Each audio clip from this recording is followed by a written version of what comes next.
Assalamualaikum warahmatullahi wabarakatuh.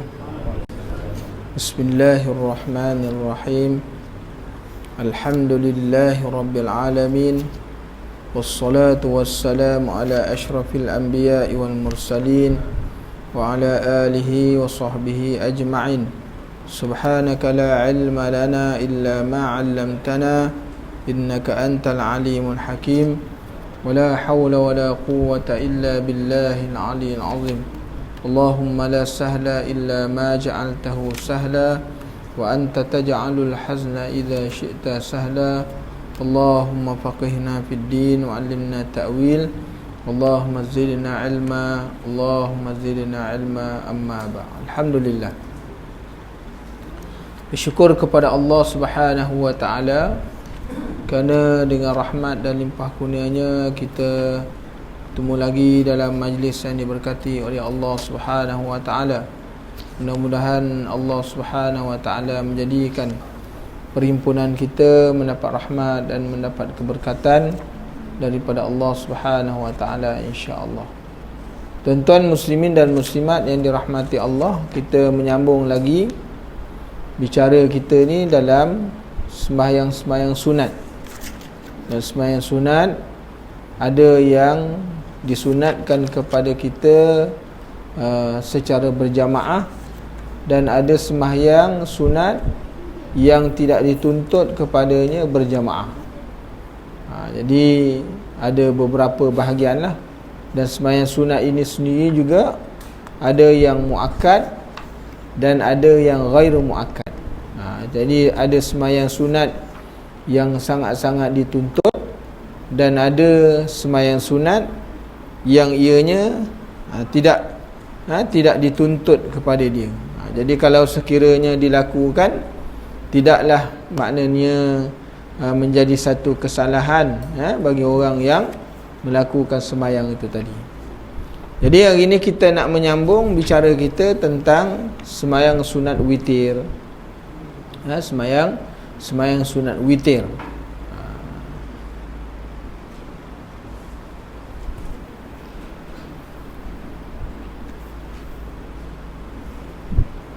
Jadi sembahyang sunat witir ini, tuan-tuan muslimin dan muslimat yang dirahmati Allah, merupakan salah satu sembahyang yang muakkad, iaitu sembahyang yang sangat-sangat dituntut kepada kita untuk mengerjakannya. Seperti mana disebutkan oleh Sayyidina Ali, dia kata al-witru laisa bi hatmin ka salatil maktubati. Witir itu sebenarnya bukan solat fardu. Witir itu bukan solat fardu seperti mana solat 5 waktu. Walakinna Rasulullah sallallahu alaihi wasallam qala inna Allah ta'ala witrun yuhibbal witri. Inna Allah ta'ala witrun yuhibbul witra. Fa'autiru ya ahlal Quran. Jadi Sayyidina Ali kata sembahyang witir ni dia bukan sembahyang yang bukan solat fardu seperti mana fardunya sembahyang 5 waktu. Dia bukan itu. Tapi sembahyang witir ini merupakan apa yang datang seperti mana sabda Rasulullah sallallahu alaihi wasallam, Allah Taala itu dia witir, iaitu dia ganjil. Allah Taala itu dia Maha Esa, makna witir, dan suka kepada sesuatu yang ganjil atau witir. Kerana itu kerjakanlah solat witir wahai ahli Al-Quran. Ini Rasulullah sallallahu alaihi wasallam menyebutkan tentang Sayyidina Ali bawakan kata-kata ataupun sabda Rasulullah sallallahu alaihi wasallam. Jadi ulama mazhab Hanafi mengatakan bahawa solat witir ni wajib. Siapa-siapa di kalangan kita yang ada yang bermazhab Hanafi kan, jadi solat witir tak boleh tinggal. Dia kalau tinggal dosa. Nah, ni pada pendapat Hanafi. Pada Hanafi pegang witir wajib, tak boleh tinggal. Dengan maksud apa? Dengan maksud maknanya pendapat Hanafi ni solat witir ni wajib dan fardu, kan? Satu kewajipan yang bersifat perbuatan, bukan keyakinan. Ini kita kena faham lah. Kalau dalam mazhab Hanafi, kerana mereka ni melihat kepada hadis Rasulullah sallallahu alaihi wasallam, al-witru haqqun faman lam yutir falaysa minna, ataupun falahu salasan, qala salasan, bahawa Rasulullah sallallahu alaihi wasallam menyebutkan witir ni adalah satu hak kewajipan. Sebab tu Hanafi dipegang dalil ni. Mazhab Hanafi dia pegang dalil ni, bahawa dia kata sembahyang witir ni berpandu pada hadis Rasulullah sallallahu alaihi wasallam, satu hak kewajipan. Maka barang siapa yang tidak mengerjakannya termasuk tidak termasuk daripada golongan kami. Rasulullah tak mengakui dia bukan daripada Islam. Dan Rasulullah ulang benda ni 3 kali, kan? Dia ulang, dia kata falaisa minna, falaisa minna, falaisa minna. Orang yang tak mengerjakan witir bukan daripada kami, bukan dari kami. Ini yang dipegang oleh mazhab Hanafi, mengatakan witir itu wajib, kan? Kemudian hadis yang lain daripada Amr bin As dan Abu Basrah mengatakan bahawa anna Nabi sallallahu alaihi wasallam qala inna Allah zadakum salatan wa hiya al-witru fasalluha fima baina salatil isya ila salatil fajri. Jadi Rasulullah sallallahu alaihi wasallam bersabda, Allah telah menambahkan kepada kamu satu solat, iaitu witir. Maka kerjakanlah solat witir ni di antara isyak sampai kepada solat fajar. Jadi witir ni dia ada waktu dia. Bermula daripada solat isyak, lepas solat isyak, kan? Sampailah sebelum semayang fardu subuh.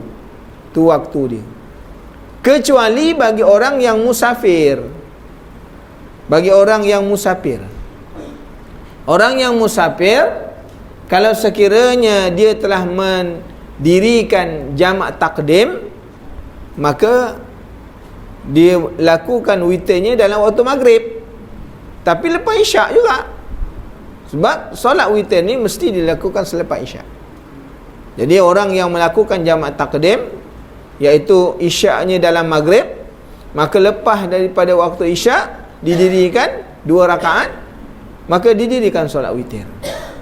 Walaupun itu dalam waktu maghrib, tapi sebenarnya solat witir itu dilakukan selepas solat isyak. Jadi itu tuan-tuan muslimin dan muslimat yang dirahmati Allah. Okey. Jadi waktunya macam mana? Waktu solat witir ni. Solat witir ni tuan-tuan, waktu dia seperti mana hadis yang diriwayatkan oleh Abu Mas'ud Al-Ansari radhiyallahu an, kana Rasulullah sallallahu alaihi wasallam yutiru awwalul lail wa awsatahu akhirahu, rawahu Ahmad. Bahawa Rasulullah sallallahu alaihi wasallam mengerjakan solat witir awal malam. Mana awal malam ni? Pada isyak, lepas isyak. Terkadang-kadang di pertengahannya, terkadang-kadang di akhir malam. Jadi nak tunjuk apa? Kenapa Rasulullah buat ada permulaan, ada pertengahan, ada akhir? Nak tunjukkan bahawa supaya umat-umat dia tahu waktu witir ni bila. Nak buat awal pun boleh, awal malam maknanya lepas isyak boleh. Nak buat tengah malam pun boleh. Nak buat akhir malam pun boleh sebelum waktu subuh. Jadi boleh di mana-mana salah satu kalau kita nak buat. Bagi orang yang tak boleh nak bangun malam, semayang di awal malam. Buat di awal malam. Tapi witir jangan tinggal, walau serakaat sekalipun. Ada? Kita dah tua-tua punya ni, termasuklah saya dah tua kan. Mana janganlah tak sembahyang solat witir. Makan tambah walaupun dah tua kan. Tapi solat witir tak tambah. Tak bertambah sembahyangnya. Sembahyangnya tak bertambah. Kan? Solat witir ni walau serakaat dirikan. Kalau tak mampu nak buat tengah-tengah malam, ustaz saya ni solat witir kalau tengah malam, jawabnya tak ada lah jawabnya. Tak. Awal malam lepas isyak. Lepas habis sembahyang sunat ba'diyah, sembahyang sunat witir. Berapa rakaat? Walau serakaat sekalipun. Paling kurang serakaat. Ini sebakhil-bakhil manusia. Mana orang paling kedekut dah tu? 1 rakaat je. Berdiri, angkat takbir, baca Fatihah, baca Qul Huwallah, rokok, i'tidal, sujud, duduk di antara sujud, lepas tu tahiyat akhir, dah salam. Tengok drama pun lama kan, teater klasik kan, Keluarga 69 pun lama. Ya. Jadi tuan-tuan muslimin dan muslimat yang dirahmati Allah, jadi boleh dilakukan di mana-mana awal kan. Awal malam boleh, di tengah malam. Kerana satu ketika Sayyidina Abu Bakar radhiyallahu anhu lepas isyak dia sembahyang witir. Jadi Sayyidina Umar tegur, wahai Abu Bakar, kenapa sembahyang witir ni awal-awal malam? Kan sembahyang witir ni di akhir malam. Sayyidina Abu Bakar kata apa? Dia kata, kalau aku tak bangun macam mana? Ini nak menunjukkan kepada kita, bagi orang yang berkeyakinan dia bangun tiap-tiap malam, memang dia tu lazim bangun malam buang air kecil kan? Memang lazim. Kau 3 je bangun terkejut buang air kecil. Sembayang tak, buang air kecil je. Lepas tu pergi tengok kat dapur, kau ada makanan lagi, makan, lepas tu tidur balik. Ni apa kejadah orang macam ni kan? Jadi maknanya dia bangun, memang lazim dia bangun. Orang yang lazim dia bangun, yang afdalnya witir itu ditakhirkan. Itu yang paling baik. Orang yang lazim. Kalau macam kita ni kejap bangun, seminggu tak bangun-bangun, kan? Kejap bangun. Kalau musim durian bangun, kalau tak musim durian tak bangun.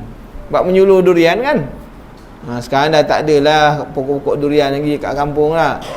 Kalau dulu pukul 3 tu musim durian, menyuluh durian, ingat bangun tahajud kan. Rupanya tahajud cari durian, longgok durian, lepas tu tidur balik, takut dia kebeh orang kan. Jadi tuan-tuan muslimin dan muslimat yang dirahmati Allah, afdal kalau orang bangun malam, maka sembahyang witir ni takhir, bagus. Itu yang afdal.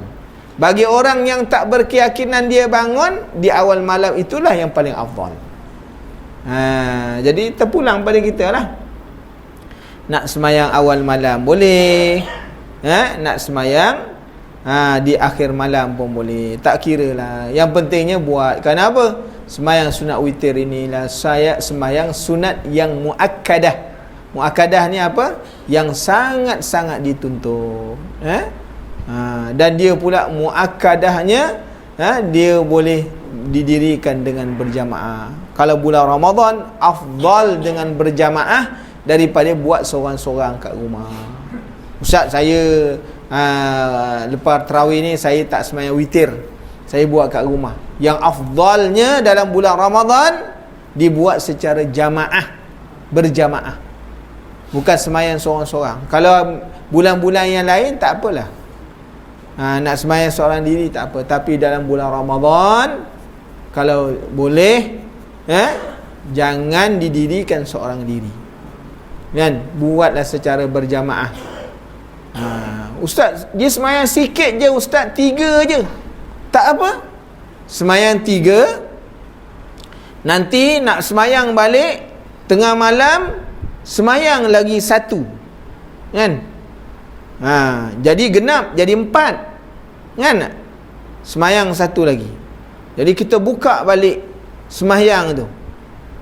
Jadi maknanya tadi sembahyang witir tu 3. Jadi kalau 3 dah ganjil, genapkan dulu 1 rakaat. Kemudian sambung dua lagi, berapa nak sambung sampai 11. Nah, jadi boleh sebenarnya keadaan yang demikian. Jadi bukanlah makna kita kata witir tu 2 kali. Kerana la witrani fil lail, tidak boleh witir dalam satu malam 2 kali witir. Kita bukan 2 kali kan, cuma kita tambah balik. Tadi buat 3, tambah oleh 1 jadi 4. Jadi belum ganjil lagi, tambah lagi sampai 11, kemudian tutup. Begitulah maksud dia. Kalau boleh tak macam tu? Boleh kan. Tapi biasanya dah buat witir memang tak tambah-tambah, memang confirm kan. Yang tak buat pun banyak, nak jenis tambah. Ustaz ni yang tambah ni tak berapa, tapi kalau makan tambah, tak embuh tambah. Nah, tambah dia kan. Kalau makan tambah, kalau semayang ni tambah, tak ada kan. Okey. Adapun waktu di antara isyak dan naik fajar shadiq, disebut kat kitab ini. Naik fajar shadiq ni lah fajar masuknya waktu, nak masuk waktu subuh. Fajar shadiq. Jadi dia punya waktu dia panjang, kan? Waktunya panjang. Sekurang-kurangnya 1 rakaat dan sebanyak-banyaknya 11. Okey. Jadi jumlah rakaat ini macam mana kita nak kerjakan? Jadi maksimum solat witir ni lah 11. Dia tak ada sampai 22, 21, tak ada. 11 rakaat maksimum. Sedangkan batasan untuk maksimumnya ialah 1 rakaat. Jadi orang rasa tak mampu buat 1, rasa mampu buat 11. Mana yang pentingnya dia dalam keadaan ganjil. Maka cara melakukan boleh 2 rakaat dengan 1 salam, ataupun dilakukan maknanya 3 rakaat dengan 1 salam. Contohnya orang nak buat 5 rakaat, dia boleh 5 terus, 2 dan 4 tambah 1, 5. Mana 5 rakaat 1 salam boleh. Ataupun dia nak buat 2 rakaat 1 salam, 2 rakaat 1 salam, naik 1 rakaat lagi 1 salam, boleh. 11 rakaat dia nak buat, 2 dah 10, tambah 1.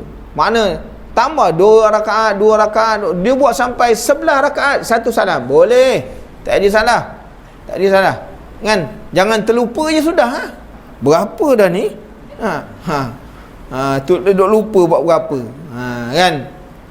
Tapi yang afdalnya macam mana?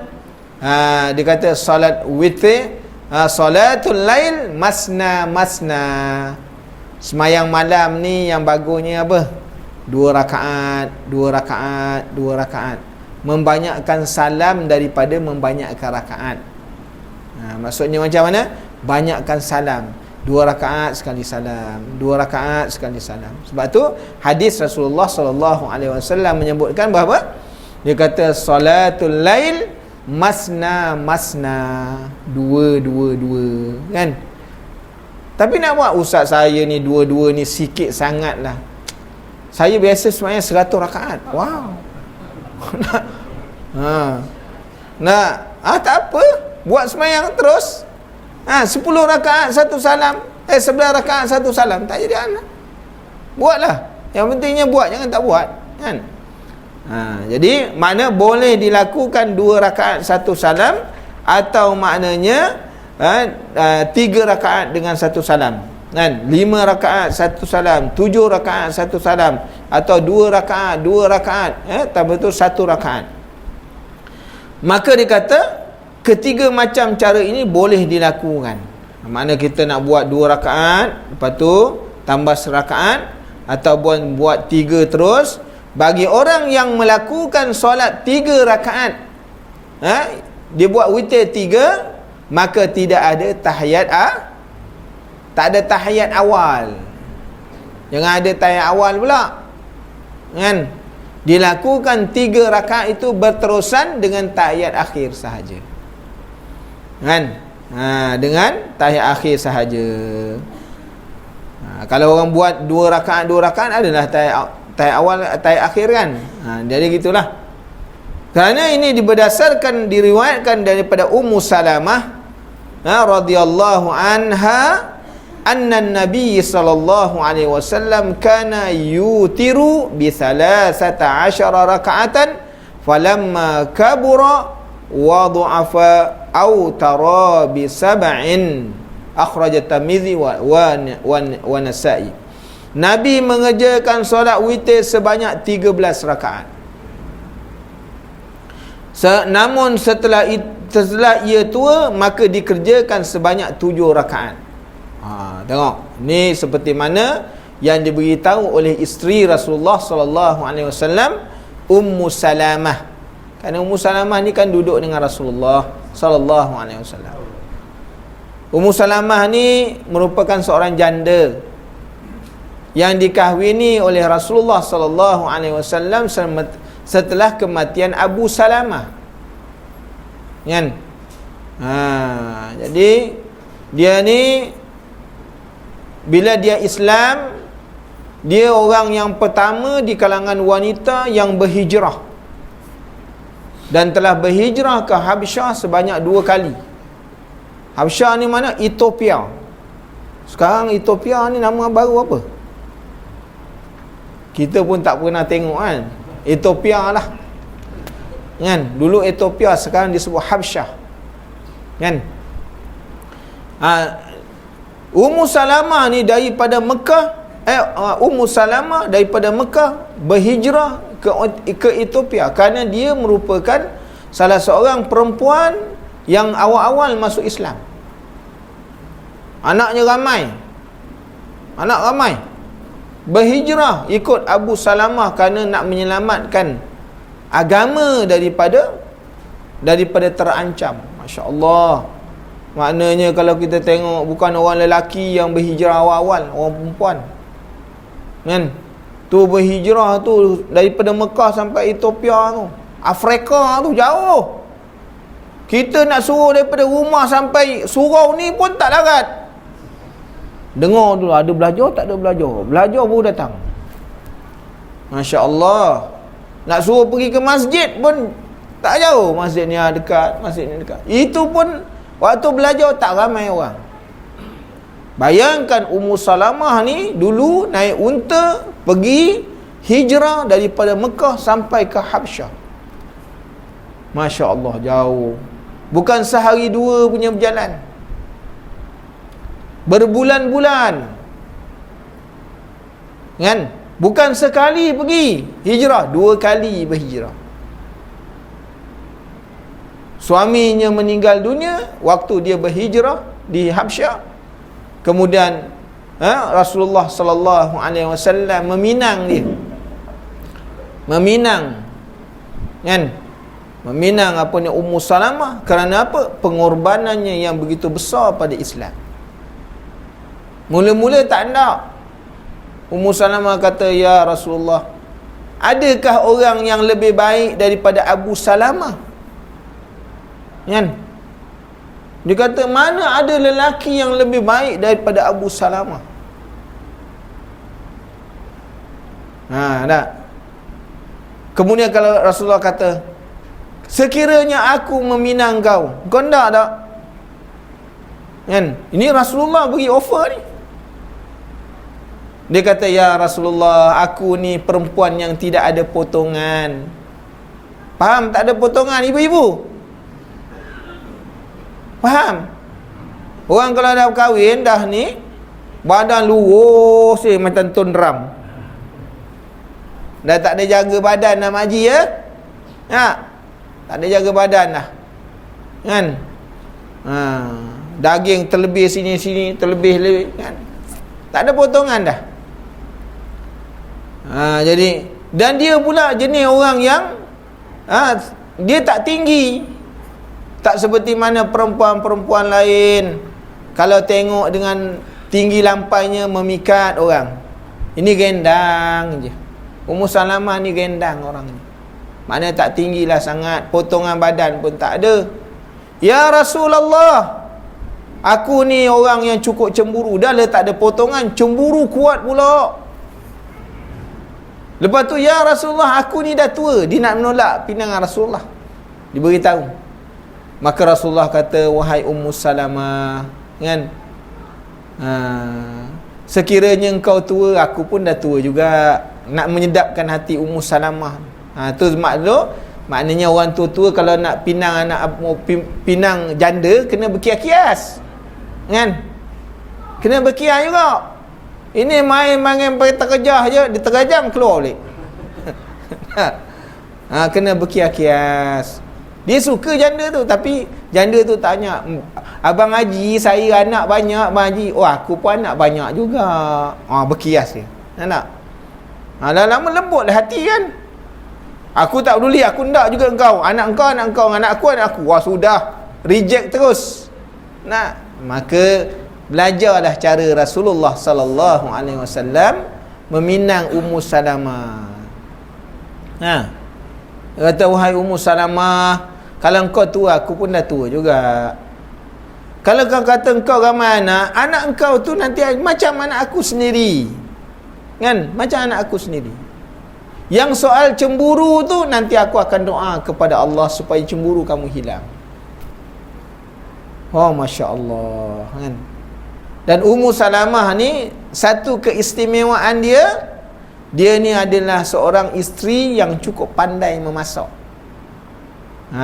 Walaupun benda-benda lain tu tak ada, tapi memasak cukup pandai, kan?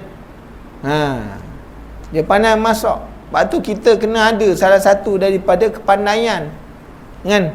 Supaya suami sayang kepada kita. Wah, malah ni duk fikir, ibu-ibu duk fikir apa nak cari ni, kan? Supaya suami sayang. Dia ni tak pandai masak, tapi bab jaga rumah, bab membasuh, ini memang dia. Rumah clear. Nak?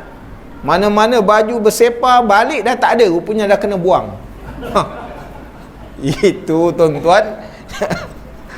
Jawabnya reject. Jadi nak ceritakan tu Ummu Salamah. Satu kisah keistimewaan Ummu Salamah ni, ibu-ibu, tuan-tuan yang dirahmati Allah.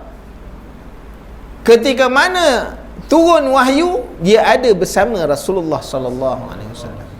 Ni cukup hebat. Bukan senang lah. Ketika malaikat Jibril turunkan wahyu, dia ada dengan Rasulullah. Mana peristiwa turun wahyu tu, dia ada dalam peristiwa tu. Makna nak tunjuk dia seorang isteri yang cukup mulia. Isteri yang cukup mulia. Dan satu hukum berlaku kepada Ummu Salamah yang ianya menjadi satu hukum fiqh. Tuan-tuan, satu hari ketika mana dia tidur dengan Rasulullah sallallahu alaihi wasallam dalam penggiliran Ummu Salamah. Maka pada waktu itu Ummu Salamah datang haid. Lalu dia keluar daripada selimut, kan? Daripada selimut dengan Rasulullah. Mana apa? Suami isteri kena tidur dengan selimut, satu selimut. Jangan selimut asing-asing. Dah tua-tua pun kena tidur satu selimut juga. Itu hukum. Ini cerita-cerita juga ibu-ibu, kan? Jadi satu ketika bila tidur dalam satu selimut, bila dia datang haid, dia keluar daripada selimut. Maka Rasulullah kata, wahai Ummu Salamah, kenapa? Adakah engkau datang haid? Ya Rasulullah. Masuk balik dalam selimut, dia kata. Wahai Ummu Salamah, masuk balik dalam selimut. Ini menjadi hukum fiqh yang dipegang dalam masalah mazhab. Masalah orang yang datang haid, boleh tak dia tidur sama-sama? Hukumnya boleh. Jangan tidur asing-asing. Sebab apa? Rasulullah sallallahu alaihi wasallam ketika mana Ummu Salamah datang haid, dia panggil balik Ummu Salamah masuk balik dalam selimut, tidur sama-sama. Jadi nak tunjukkan hukum, kalau orang kata orang datang haid tak boleh tidur sama-sama, tak, ni hukumnya ada. Tu hukum. Kan? Jadi kita tahulah benda-benda tu berlaku kan ada dia punya sumber dia. Bukan berlaku saja-saja aja. Jadi tuan-tuan muslimin dan muslimat yang dirahmati Allah, kan? Itu ceritanya tuan-tuan, sikit-sikit lah kan. Dan kalau cerita yang banyak tu kena cari sendiri. Sebab Ummu Salamah ni salah seorang isteri yang paling disayangi oleh Aisyah. Aisyah tu kok sayang Ummu Salamah. Dan pernah satu ketikanya Ummu Salamah telah memberikan penggilirannya kepada Aisyah radhiyallahu anha.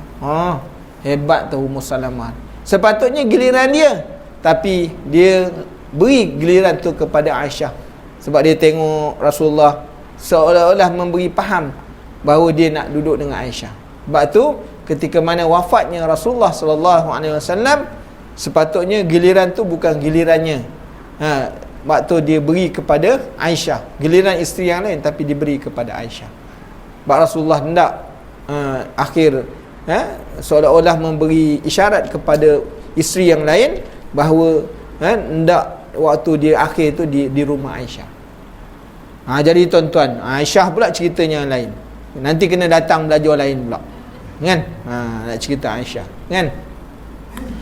Jadi tuan-tuan muslimin dan muslimat yang dirahmati Allah, bahawa semayang witir ni boleh dilakukan dalam jumlah bahawa di 2 rakaat 1 salam, kemudian 1 rakaat 1 salam, ataupun dilakukan dengan 3 rakaat tanpa dengan 1 salam tanpa ada tahiyat akhir, tahiyat awal.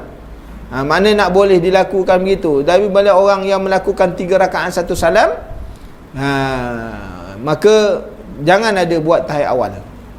Dulu mula-mula saya nak buat, nak kenalkan semayang witir ni boleh dilakukan dengan berbagai-bagai. Mula-mula tu orang dah biasa semayang witir tu 3 rakaat 2 salam. Kecoh jugalah. Apa Pak Imam ni bawa agama baru ni kata. Jadi kita sebenarnya nak ajar jemaah, semayang witir kalau buat 3 jangan ada tahiyat awal. Jadi lama-lama dah dipaham, tak ada masalah, kan? Nak diajar juga bacaannya dalam solat witir. Kalau buat 3 rakaat bacaan macam mana, buat 3 rakaat 2 salam macam mana, diajar supaya orang boleh dapat panduan, kan? Boleh dapat panduan. Jadi begitu tuan-tuan muslimin dan muslimat yang dirahmati Allah. Kita tengok lagi, ada perbahasan ni. Bahawa dia kata apa? Daripada Ibnu Umar radhiyallahu anin Nabi sallallahu alaihi wasallam, salatul laili wan nahari masna masna, akhraja daripada apa? Arba'ah. Kemudian fa iza aradta an tansarifa farqa raka'atan wa tutiru laka qad sallaita. Bahawa Rasulullah sallallahu alaihi wasallam menyebutkan solat sunat malam dan siang itu 2 rakaat, 2 rakaat. Jadi dan dikata apa, jika ditambah oleh Bukhari, dan jika kamu hendak mengakhirkannya, maka solatlah 1 rakaat lagi untuk mengganjilkannya, iaitu witir. Solat-solat kamu telah kamu kerjakan. Jadi nak faham pada kita lah bahawa solat witir ni 2 rakaat, 2 rakaat, 2 rakaat. Tapi bila nak akhir, ganjilkan dengan 1, kan? Jadi mazhab Hanafi witir tu 3 rakaat, sedang cara mengerjanya menurut mereka sama seperti solat maghrib, dengan 2 tasyahud dan 1 salam. Ini pada Hanafi. Hambali dia tak. Hambali dia 3 rakaat 1 salam tanpa ada tahiyat awal. Hanafi dia buat macam solat maghrib, 2 kali tasyahud, kan? Tu berbeza lah, berbeza. Maka sunat membaca kunut pada rakaat yang akhir bagi sembahyang witir dalam bulan Ramadan setelah pertengahan bulan, mana malam yang ke-16. Kunut dalam witir disunatkan, kan? Disunat membaca kunut dalam solat witir menurut Hanafi dan Hambali. Sebab tu kalau kita pergi Mekah, kan, dia punya keadaannya begitu. daripada Hasan bin Ali, allamani Rasulullah sallallahu alaihi wasallam kalimatin aquluhunna fi witri, Allahumma hdini fi man hadait wa afini fi man afait wa tawallani fi man tawallait wa barik li fi ma a'tait wa qini syarra ma qadait fa innaka taqdi wa la yuqda alaik wa innahu la yazillu man walait wa la ya'izzu man adait tabarakta rabbana wa ta'alait wa sallallahu ala nabi Muhammadin. Rasulullah mengajarkan kepadaku doa untuk saya baca dalam solat witir. Itu doa dia yang dia ajar tu, macam doa kunut pada sembahyang subuh kan. Dalam pada itu golongan Hanafi berdapat membaca kunut paling utama tercantum di dalam hadis bersumber daripada Abdullah bin Mas'ud. Kalau Hanafi dia lain, Allahumma inni nasta'inuka wa nastahdika wa nastaghfiruka wa nu'minu bihi wa natawakkalu alaik wa nusni alaikal khair kullahu wa nashkuruka wa la nakfuru wa nashkuruka wa la nakfur wa nakhla'u wa natruka man yanjuruka. Jadi dia ada dalam mazhab Hanafi dia ada tambah, dia ada penambahan. Kita baca terus Allahumma hdini kan, tapi dalam mazhab Hanafi dia baca doa ni dulu, Allahumma inni nasta'inuka wa nastahdika wa nastaghfiruka wa nu'minu bihi wa natawakkalu alaik wa nusni alaikal khair kullahu wa nashkuruka wa la nakfuruk. Jadi dia ada tambah lah, dia ada tambah. Jadi dia berbeza sedikit dengan apa yang kita baca kan. Okay. Maka waktu kunut menurut mereka ialah sesudah membaca surah dan sebelum rokok pada rakaat akhir. Caranya ialah mengangkat tangan seperti takbiratul ihram. Okey. Dan hal ini berdasarkan keterangan daripada Anas. Ditanya orang tentang kunut, maka jawabnya ia dilakukan setelah membaca surah. Tetapi menurut Hambali, tempat membaca kunut sehabis rokok pada rakaat terakhir witir. Baik pendapat Hanafi, Hambali sebenarnya bersumber daripada makna sebelum rokok ke atau selepas rokok ke, semua ada sumber. Macam orang pergi Mekah, kalau di akhir Ramadan dia baca doa kunut tu sebelum daripada rokok kan. Tu semua ada sumber dia. Jangan kita kata orang ni sesat pula kan. Jadi sumber-sumbernya ada. Okey. Dan dia daripada Sayyidina Ali menjelaskan Rasulullah membaca pada akhir witir, Allahumma inni a'udzubika Allahumma inni a'udzu biridhaka min sakhatik wa a'udzubika min mu'afatika min 'uqubatik wa a'udzubika minka la nuhsi sana'an 'alaika anta kama asnaita 'ala nafsik. Pun boleh juga masuk dalam doa kunut. Doa kunut yang kita baca pada akhir Ramadan itu tadi. Disunatkan berjamaah solat sembahyang witir. Disunatkan sembahyang witir ni berjamaah dalam bulan Ramadan mengiringi tarawih kan. Jadi itulah yang paling afdal kan. Paling afdal kalau kita sembahyang witir dalam bulan Ramadan, maka yang afdalnya dilakukan secara berjamaah. Contoh lafaz sembahyang sunat witir, usalli sunatan witri raka'ataini lillahi ta'ala. Kalau imam-imam ada makmum-makmum lah jadi begitulah cara untuk mendirikan solat witir. Jadi tuan-tuan muslimin dan muslimat yang dirahmati Allah, bahawa solat witir ni adalah sembahyang yang sangat-sangat dituntut untuk kita lakukan, tak kira pada bulan Ramadan atau bulan yang lainnya. Dan Rasulullah sallallahu alaihi wasallam tidak pernah meninggalkan solat witir, sama ada pada mukimnya atau musafirnya. Makna Rasulullah pada waktu musafir pun solat witir tak pernah tinggal. Pada waktu mukim pun tak pernah tinggal. Dan ingat bahawa Rasulullah sallallahu alaihi wasallam telah berpesan, berwasiat kepada Abu Huzaifah, wahai Abu Huzaifah, aku wasiatkan kepada kamu beberapa perkara. Pertama, jangan kamu lupa untuk mendirikan solat.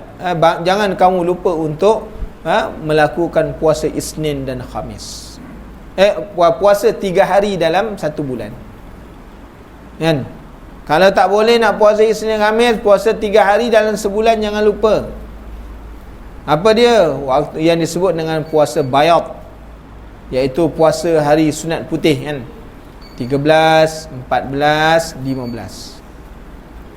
3 hari dalam sebulan jangan lupa. Kalau bolehnya waktu yang tu lah, puasa sunat putih tu. Ataupun dalam 1 bulan tu 3 hari. Kan? Jangan lupa puasa 3 hari dalam sebulan. Bagi orang yang tak boleh puasa Isnin Khamis. Kemudian jangan lupa sembahyang solat witir. Rasulullah pesan tu pada Abu Huzaifah, jangan lupa solat witir. Witir jangan lupa walau serakaat sekalipun. Dan yang seterusnya, jangan lupa solat duha. Solat duha jangan lupa. Kan? Solat duha walaupun 2 rakaat. Solat duha paling banyak 12. Yang paling bagusnya dibuat 4 rakaat. Kan? 4 rakaat. Kalau kita pergi Mekah, pergi Madinah, kan? Solat witir tu jangan buat 2 je. Sekurang-kurangnya 4. Kan? Jadi tuan-tuan muslimin dan muslimat yang dirahmati Allah, kalau dah tak ada kerja ni, buatlah 4 rakaat. Dulu nak buat 4 payah sebab bekerja, kan, urusan banyak. Jadi buat 2 rakaat sebab kita banyak urusan. Tapi jangan tinggal sembahyang duha ni. Mula daripada apa? Naik matahari sepenggalah. Kan? Kira-kira macam mana sepenggalah ni? Nak tahu waktu duha macam mana? Kalau kita lihat matahari tu, tuan-tuan tengok lampu dekat luar tu. Lampu kat luar tu kalau kita tengok, dia bercahaya kan? Dia menyala. Kita boleh tengok tak bingkai lampu tu? Maka kalau boleh dilihat bingkai lampu tu, itu bukan duha lagi. Itu belum masuk duha, itu masih isyraq. Matahari kalau boleh dilihat bingkainya, mana bulatan ni, gelung dia tu, itu masih lagi isyraq. Tapi kalau sekiranya bulatan tadi tak dapat dilihat lagi, kan, matahari tu tak dapat dilihat dia punya bingkai dia, dan panasnya telah dirasa di kulit, maka itu namanya duha. Kan? Itu waktu duha. Jadi sembahyang duha sehingga waktunya apa? Makna gelincir, sebelum gelincir matahari. Itu adalah waktu duha. Jadi waktu duha ni panjang. Itu sebabnya Allah Ta'ala menjadikan, kenapa ada sembahyang di antara subuh dengan zuhur, waktu yang panjang. Subuh dengan zuhur ni waktunya panjang, supaya manusia tidak lupa dengan Allah Subhanahu Wa Ta'ala. Sebab tu ada di dalamnya sembahyang sunat.